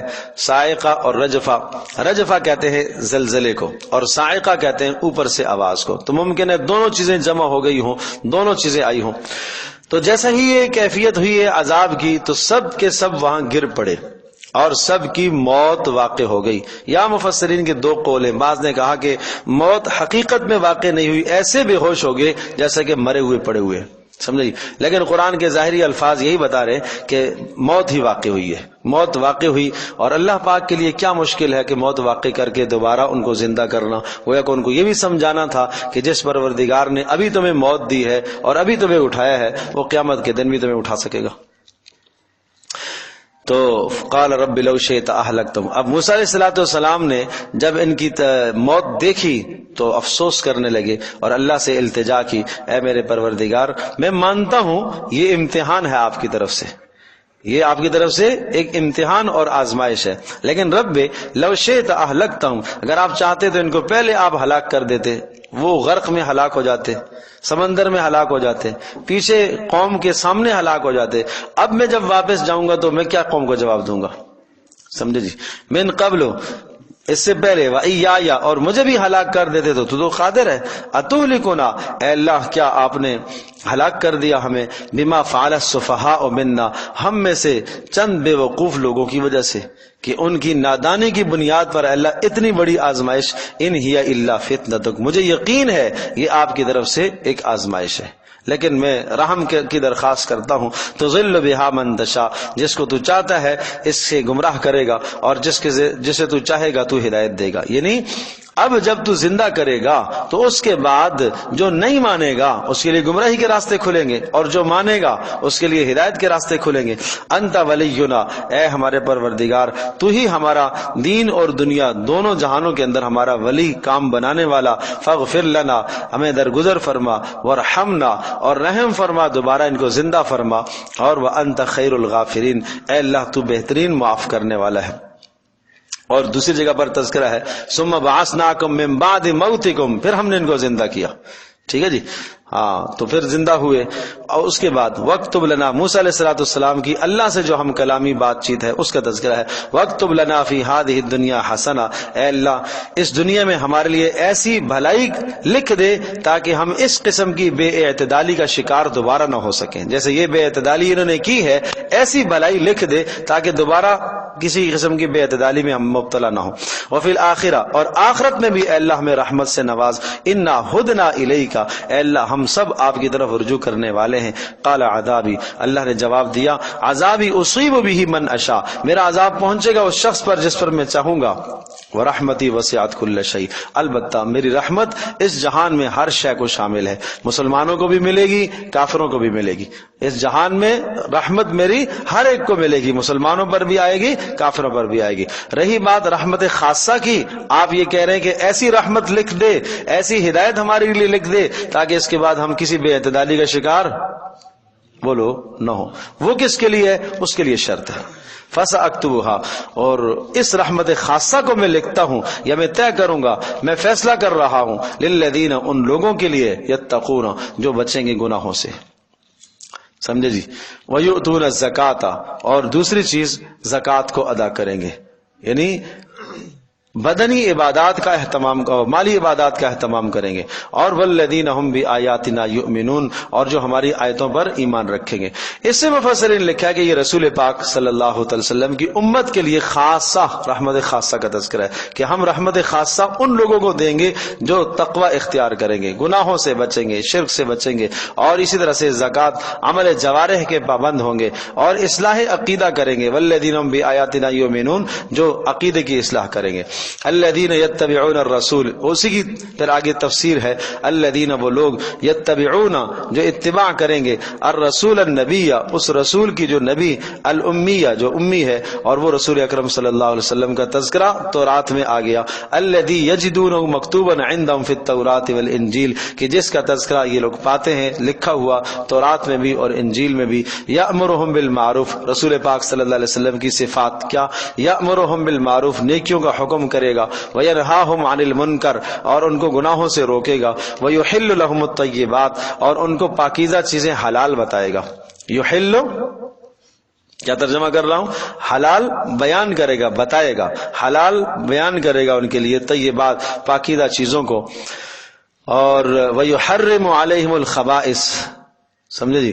اب یہاں طیبات سے مراد لکھا ہے مفسرین نے کہ بحیرہ، صاحبہ، وہ جو پیچھے تذکر آیا سورۃ الانعام کے اندر، ما جعل اللہ من بحیرۃ ولا صائبۃ ولا وصیلۃ ولا حام، وہ کئی قسم کے اونٹ تھے نا جو، تو ان کو ان لوگوں نے اپنے لیے حرام قرار دیا تھا، تو کہا یہ تو طیبات ہے تمہارے لیے، سمجھے جی، کہ اگر وہ ایک اونٹنی ہے مسلسل اتنے بچے پیدا کر دے تو آج کے بعد اس پر کوئی سوار نہیں ہوگا، یہ ہمارے بتوں کے لیے نامزد ہو گئی ہے، تو کہا یہ تو طیبات ہیں، پاکیزہ چیزیں ہیں، اونٹوں کو تم اپنے لیے کیوں حرام سمجھتے ہو؟ اور اسی طرح سے تم بعض یہ کہتے تھے کہ جناب یہ مردوں کے لیے حرام ہے، عورتوں کے لیے حلال ہے، تو یہ اس قسم کی جو چیزیں، کہا یہ تمہارا نبی یہ کیا کرے گا، یحل لہم الطیبات، ان تمام پاکیزہ چیزوں کو حلال بتائے گا، ویحرم علیہم الخبائث اور خبیث چیزوں کو، ناپاک چیزوں کو وہ حرام بتائے گا، اسی طرح سے بدستور جیسے پہلے سے حرام تھی ان کو حرام برقرار رکھے گا۔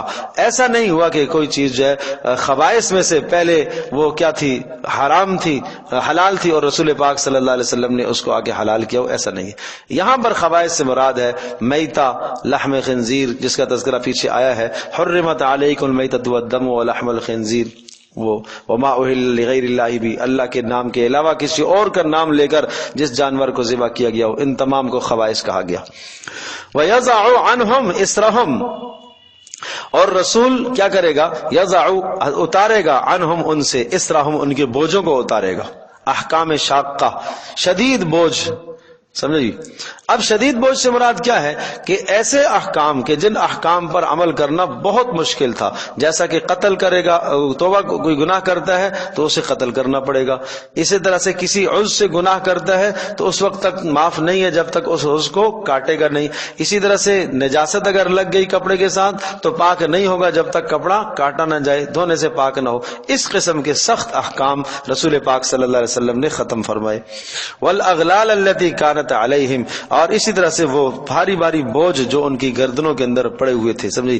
اب یہ ذلت کے جو بوجھ ہے، فالذین آمنوا بہ اور وہ لوگ جو ایمان لائے رسول پاک صلی اللہ علیہ وسلم پر، وعزروہ اور جنہوں نے ان کی حمایت کی، ونصروہ اور مدد کی، حمایت کی، تعزیر حمایت کرنا، زبان سے مدد حمایت کرنا، وَنَصَرُوهُ اور مدد کی، وَاتَّبَعُوا النُّورَ الَّذِي أُنزِلَ مَعَهُ اور اس نور کی اتباع کی جو وہ لے کے آئے ہیں، یعنی مراد قرآن مجید ہے، أُولَئِكَ هُمُ الْمُفْلِحُونَ یہ لوگ کامیاب ہیں۔ تو یہ جو صفات ہیں، ان صفات والوں پر اللہ پاک کی رحمت خاصہ ہوگی، جیسا کہ موسی علیہ السلام نے درخواست کی کہ اللہ رحمت خاصہ عطا فرما تاکہ اس کے بعد ہم کسی بے اعتدالی کا شکار نہ ہو سکے، تو اس پر اللہ پاک نے فرمایا کہ رحمت خاصہ ان لوگوں کو ملے گی جن کے اندر یہ صفات پائی جائیں گی۔ اللہ تبارک و تعالی ہم سب کو سمجھنا، عمل کرنا آسان فرمائے۔ وآخر دعوانا الحمدللہ رب العالمین۔